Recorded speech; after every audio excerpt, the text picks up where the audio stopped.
राधे राधे दोस्तों, मैं गौरव शर्मा फिर से आपके साथ। दोस्तों, कहते हैं कि हम जो कर्म करते हैं उसका फल हमको यहीं पे भोगना पड़ता है। अगर हम अच्छा काम करते हैं तो हमें अच्छे फल मिलते हैं, अगर हम बुरा काम करते हैं तो हमें उसका उल्टा परिणाम यानी कि बुरे फल मिलते हैं। तो जानते हैं इस कहानी से, तो शुरू करते हैं। एक भिखारी एक घर के दरवाजे पे रोजाना जाया करता था। वहाँ पे उस दरवाजे को खटखटाता था, वहाँ पे भीख मांगता था। जैसे ही मकान का मालिक उस दरवाजे को खोलता है तो उस भिखारी को वो रोजाना गालियां देता था, उसको धिक्कारता था, उसको धक्के देके भगा दिया करता था। और वो भिखारी उससे कहता था, ईश्वर तुम्हारे पापों को क्षमा करे। एक दिन की बात है, एक दिन उस सेठ का बहुत बड़ा नुकसान हो गया। जैसे ही तो वो घर पे आके बैठा था तभी वो भिखारी उसके दरवाजे को खटखटा देता है। अब सेठ जैसे ही उस भिखारी को देखता है उसको बहुत जोर जोर से गालियां देता है, एक पत्थर उठा के उसके सर पे मार देता है। अब भिखारी जिसके सर से खून निकल चुका था वो कहता है, भगवान तुम्हारे पापों को क्षमा करे, और यह कह के वहाँ से चला जाता है। सेठ थोड़ी देर बाद रियलाइज करता है कि शायद उससे गलती हो गई, उसने भिखारी के साथ बहुत गलत किया।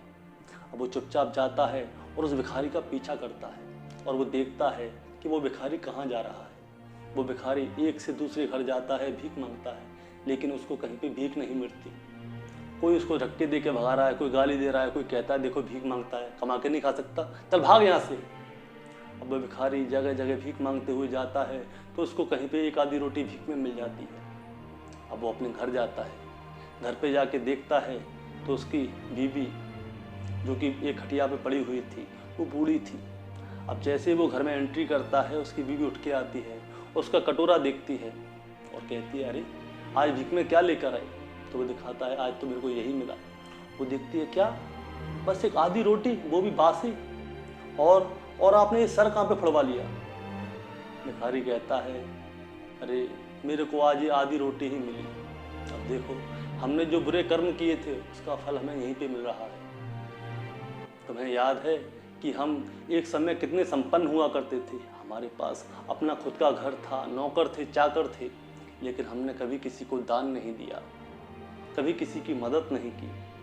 और तो और, तुम्हें वो अंधा भिखारी याद है जिसका हम मजाक उड़ाया करते थे, जिसको रोटी की जगह हम कागज डाल दिया करते थे और कहते थे इसको खाओ? वो कहती है, हाँ मुझे सब याद है, मैं कैसे भूल सकती हूँ उसको। जिस दिन वो नाली की तरफ जा रहा था और मैंने उसको और आगे कर दिया, वो नाली में जाके गिर गया। और वो जैसे ही वहाँ से निकला वो कहता है, मैं तो तुम्हारा कुछ नहीं कर सकता, लेकिन भगवान के पास तुम्हारा सारा हिसाब है, एक दिन भगवान तुमसे सारे हिसाब का बदला लेगा। और आज देखो उसकी यही बद्दुआ हमें लग गई।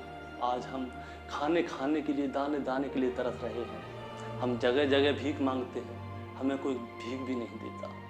वो कहता है, उस अंधे भिखारी की बद्दुआ तो हमको लग गई, लेकिन जो लोग मुझे धुतकारते हैं, मुझे मारते हैं, मुझे गालियाँ देते हैं, मैं उन्हें कभी बद्दुआ नहीं देता।